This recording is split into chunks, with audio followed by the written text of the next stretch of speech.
A day of my life as a full-time mom and a jobless mom. So, humanatang na mahaw, manghugas ta taon-taon, pero before that, ato sang silipon ang contractor nga nag-start na mag-install sa aming solar.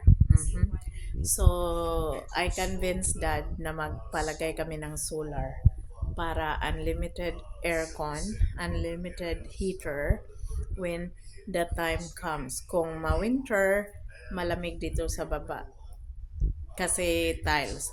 Pag summer, ang init sa taas kasi nga carpeted.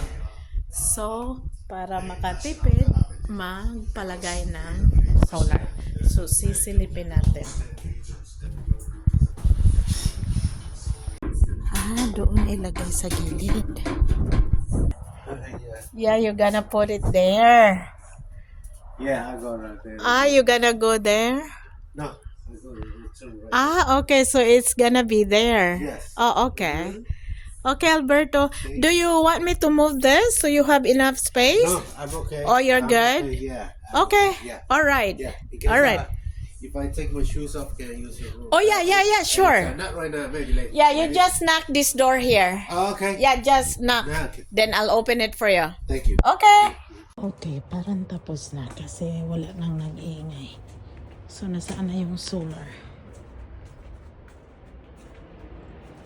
Oh. So, yun ang in-attach niya. Yun. Yung puti na yan. Doon banda. Tignan natin sa labas.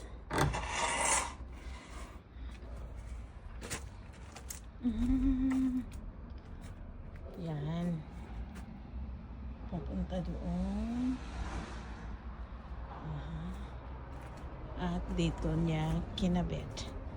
Okay. So, may solar na. Good.